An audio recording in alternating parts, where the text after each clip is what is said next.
अच्छा, कई पेशेंट्स आके थोड़ा सा डिटेल हमसे इस बारे में राइनोप्लास्टी के पूछते हैं कि राइनोप्लास्टी आप करते किस तरीके से।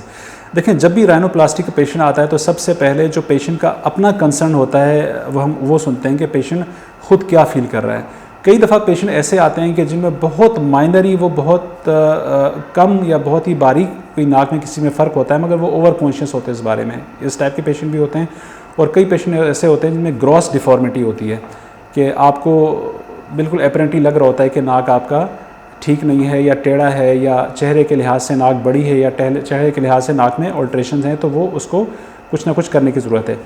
तो उसमें हम पेशेंट की पहले पूरी कंप्लीट असेसमेंट करते हैं। उसमें पेशेंट की फ़ोटोग्राफी होती है, कुछ एंगल्स होते हैं, जो मेजरमेंट्स होती हैं जो हमारे साइंटिफिक लिहाज से जो अप्रूव्ड है कि नाक को किस तरह से कितना स्ट्रेट होना चाहिए, कितना टेढ़ा है। तो जो एंगल्स हैं वो सारे असेस करके आखिर डिसाइड किया जाता है कि नाक के साथ क्या किया जा सकता है। अच्छा, हर पेशेंट मुख्तलिफ पेशेंट होता है। कोई भी राइनोप्लास्टी का प्रोसीजर कोई स्टैंडर्ड प्रोसीजर नहीं होता है कि यही एक प्रोसीजर सब पे इम्प्लीमेंट किया जाए। Every patient is a different patient, every case is a different case. कई पेशेंट ऐसे होते हैं जिनकी नाक बैठी हुई होती है, तो हम जिस्म के किसी मुख्तलिफ हिस्सों से, कहीं हड्डी से या रिब से हम वहाँ से कार्टिलेज लेते हैं, बोन लेते हैं, वो नाक के अंदर इम्प्लांट करते हैं, जिसकी वजह से जो बैठी हुई नाक है वो उनका ब्रिज बिल्कुल नॉर्मल अपनी जगह पे आता है। कई पेशेंट ऐसे होते हैं जिनका नाक जो है वो बहुत ज़्यादा उनकी हड्डी बड़ी हुई होती है, तो उन्हें हम शॉर्ट करते हैं, उससे हम जो है वो बैलेंस करके जितनी ज़्यादा हड्डी की मिकदार होती है उससे हम निकाल लेते हैं।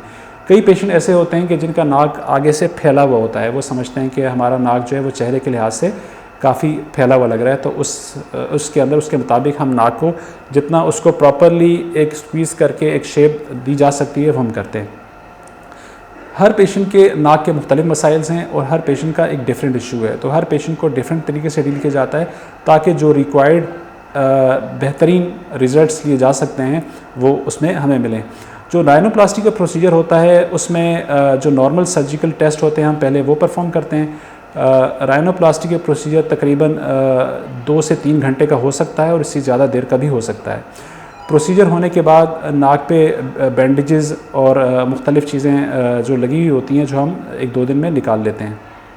इसमें बड़ा इंपॉर्टेंट होता है कि पेशेंट का डॉक्टर के पास रेगुलर फॉलोअप करता है ताकि जो हमने स्टिचेस दिए होते हैं वक्त के साथ उन्हें हम रिमूव करें, और मज़ीद किसी चीज़ की ज़रूरत मेडिसन में या कुछ करने के प्रोसीजर में पड़ सकती है तो हम वक्त के साथ साथ करें ताकि बेहतरीन उनके रिज़ल्ट आए।